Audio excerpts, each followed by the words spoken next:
What's up guys, Kirk Gibson here. Today I'm going to show you the #1 drill that I've used to improve my throws. Alright, so my favorite drill that I've used to help improve my throws is done the same on both the flick and the backhand side.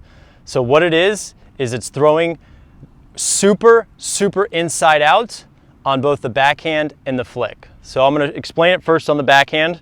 So what I would do is essentially pivot out, and when you throw for distance on the backhand, you bend from the hips, not from the back. You bend from the hips.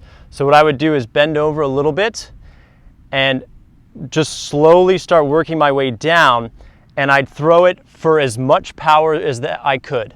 So I would cock the wrist back, I would bring the arm and frisbee all the way back, and I would come through as hard as I could using this pendulum motion.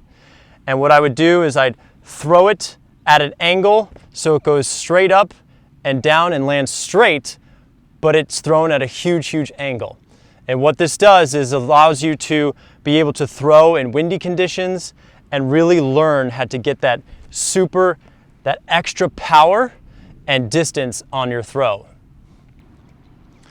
Okay, so how this applies in action, I'm here, I pivoted out, so on the backhand, I'm bending at the hips, I'm bringing the frisbee back, and I'm going to hit a target. Doesn't have to be very far. Chris is about 55 yards away right now, and all I'm going to do is just pump this backhand really hard, throw it at a super high angle, but try to make it land straight in front of me. So I'm going to come through here, really release it hard, and then have it land right there. Okay, so that last throw I threw at about a 45-degree angle, and now I'm going to throw it even greater. And just keep in mind, this is not something that you would throw in a game, but it's really just practicing the mechanics of throwing at extreme angles, so that when you're throwing in a game at any type of angle, it really helps you find the right angle for you to throw at, and just makes you that much more comfortable with it because you're throwing at an extreme angle. So here I'm going to throw it almost at a full 90 degrees. So I'm going to come out like this, and I'm going to throw it out like that and try to get it to land right in front of me. Okay, so the drill on the flick side is almost the same, but for here, on a normal flick or a long pass, you're going to take a step forward to really drive that power. But here, you're going to really just essentially derive your power from torque, using your shoulders and torso to twist yourself around. And same applies. You're going to essentially lean over towards your throwing arm. So for me, my right shoulder is going down, my left shoulder is going up, and I'm going to try to build a ton of power right here and really bring the outside edge of the frisbee down and throw it at an extreme angle.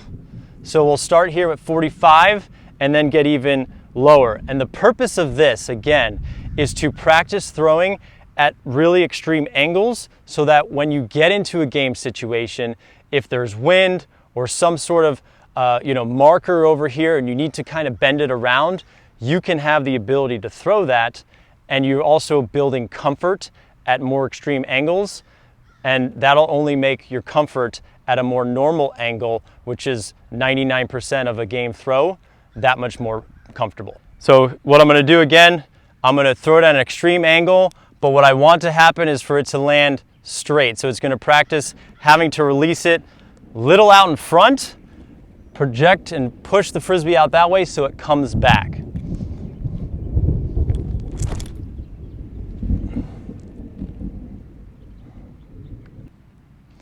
So how this translates to a game is that by practicing this drill, you'll be able to find the right angles for you to get to the receiver downfield, where it actually sits up nicely because you've practiced and know how to throw it at extreme angles.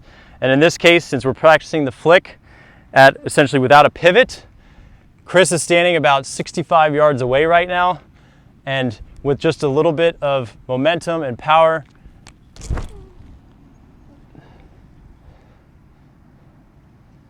you'll be able to get it with that inside angle. That's going to help drive that power and get it pretty far.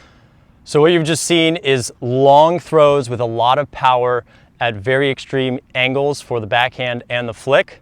For those that are beginners or intermediates and you want to give this a try, you can also do this at a shorter distance and with a lot less power, just to practice those throws at the angle that you're looking for. So I've got Chris here about 20 yards away. So again, you can do the same thing here with the flick, and I can throw it at a 45-degree angle or lower, and I can try to practice getting it right to him when it holds that angle the whole time. That's the key.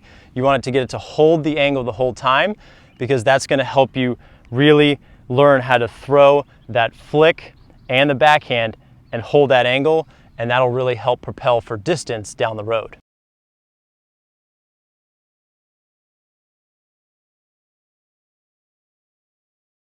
Thanks for watching, guys. Hope you can use this drill to help improve your game.